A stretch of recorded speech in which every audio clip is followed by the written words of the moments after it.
comunidad. Yo me voy a referir un poco al sentido de este libro en la serie de intervenciones que el zapatismo no ha dejado de hacer desde el 94 y que nos regresa como un espejo recordándonos la gravedad de la situación que vivimos. Hay múltiples intervenciones de ellos, encuentros memorables, no solo que nos convocan en términos nacionales, sino también internacionales, y que creo desde mi punto de vista relanzan la idea de qué es el pensar crítico y de qué hacer frente a la situación que de distintas maneras compartimos todos y todas. Este libro entonces es una de las entregas más ricas de la teorización del pensamiento crítico desde el zapatismo indígena, es decir, es una de las entregas más ricas de la sistematización de la lucha y de la experiencia que el zapatismo ha, digamos, acumulado ya desde el 94 y desde antes hasta acá. Entonces, pues coincidimos con Gilberto de que es imprescindible tenerlo, leerlo, releerlo, porque además nos convoca a aterrizar teorías críticas en abstracto frente a lo que es la práctica de un movimiento que inició y que sigue practicando, generando lo que ellos llaman su autonomía. Creo que además el libro convoca a pensar que la situación contemporánea, lo que llaman la tormenta, es de alguna manera distinta a lo que estábamos viviendo, es decir, nos convoca a pensar que estamos en una situación de mayor riesgo y de mayor, digámoslo así, empuje de todo lo que es el poder destructivo de la vida, tanto natural como de la vida humana. Y también nos convoca a reactivar eso que llamamos pensamiento crítico y a pensar en algo que nos han estado diciendo desde hace tiempo, ¿qué es, cuál es el contenido de esta otra política?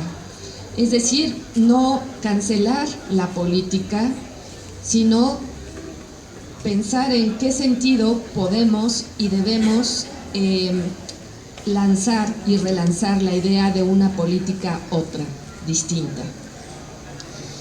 Y creo que en esa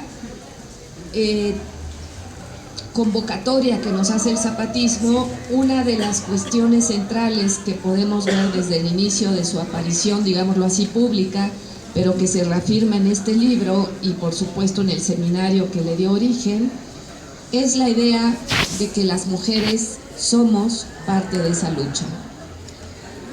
La parte a la que yo me voy a referir es la parte que en el seminario se conoció como la Mesa de Mujeres. Y la Mesa de Mujeres presentó a una serie de comandantas, de mujeres de base, zapatistas y de jovencitas que hacían lo que llamaron ellas la genealogía de la lucha. Y yo quisiera subrayar que es muy importante que un movimiento como el zapatismo, que nos propone pensar, repensar otra política, lo haga haciendo este desplazamiento y diciendo cuál es la genealogía de la lucha desde y con las mujeres.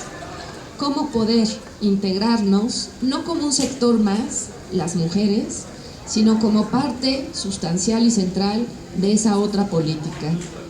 Y eso, creo yo, es lo que nos hicieron reflexionar en ese día, donde 6 mujeres indígenas zapatistas nos relataron sus experiencias. La comandanta Miriam, la comandanta Rosalinda y la comandanta Dalia, las 3 comandantas pero de distintas generaciones, hicieron el necesario recuento de cómo era la vida antes y después del zapatismo de cómo descubrieron que tenían que organizarse autoconvocadamente, autoorganizarse para cambiar las cosas, de cómo empezaron a participar y a tener posiciones de decisión en el zapatismo y de cómo aún falta mucho por hacer.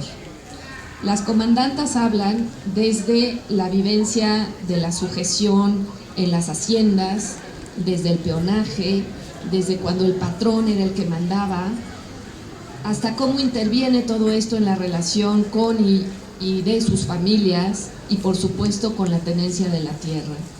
Esa experiencia se nos hizo saber a partir de 3 voces distintas y es, pues digamos, muy interesante que ustedes puedan acceder ahora a eso. Por supuesto que están también los videos, pero ahora lo pueden tener también por escrito para empezar a acuñar esa experiencia y a saber desde ahí cómo se nos dice que es la situación de la mujer. Nos refiere también al cambio de generaciones esta genealogía de la lucha, para después dar cuenta con la compañera Lisbeth el papel que juegan y que han jugado las mujeres que participan en las bases de apoyo, es decir, no aquellas que están en la comandancia, en lo que es, digamos, junto con los comandantes, el comité revolucionario, sino las comunidades de base, las mujeres que adhieren al zapatismo y que se organizan y que cada vez comprenden el mandato del zapatismo de que hay que mandar obedeciendo, hay que mandar obedeciendo y hay que participar en estos lugares que para las mujeres implica, como bien sabemos, una 3ª o 4ª jornada. Y finalmente la compañera escucha Selena. Ella quizá fue la que más nos impresionó en esa tarde porque posicionó un tema que yo creo que es fundamental y que trabajó de la siguiente manera. Ella iba vestida no con su ropa tradicional, convencional, sino con ropa, con cualquier tipo de ropa, con una playera, con unos jeans, etc. Y cuando se nos presentó nos dijo, yo estoy vestida con ropa de pobre. Comparto con mis otras compañeras que no son de la lucha la misma ropa. Somos igual de pobres.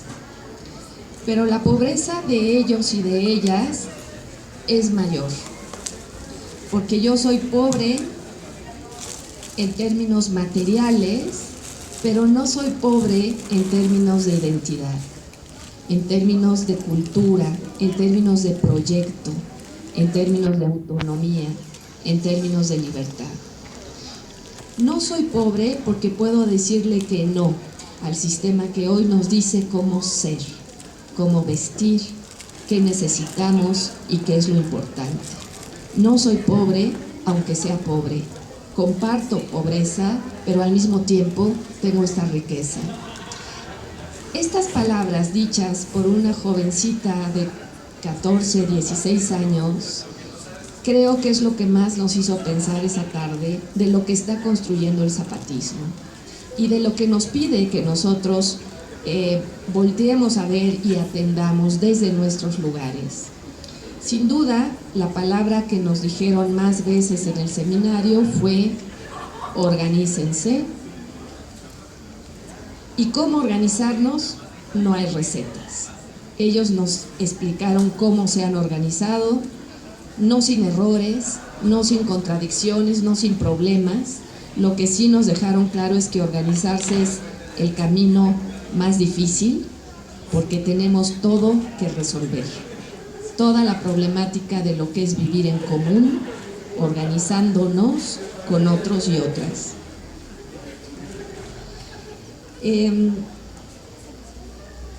Las voces de las mujeres ponen en el centro, sin duda alguna, que la transformación, esa otra que queremos, tiene y debe ser integral. Es decir, tiene que afectar a nuestros afectos primeros. Tiene que empezar con nuestras relaciones íntimas. Tiene que transformar las relaciones entre hombres y mujeres. qué mejor estas palabras cuando estamos a 2 días del movimiento autoconvocado del día 24 de este mes, Vivas nos queremos. Qué mejor que recordar que las mujeres organizadas nos tenemos que seguir organizando porque vivas nos queremos. Y porque además esa manera que viene también desde allá implica reeducarnos, reeducar a los varones, participar en esa lucha, porque si ese terreno no se transforma, nada será posible. Creo que con eso las invito y los invito a que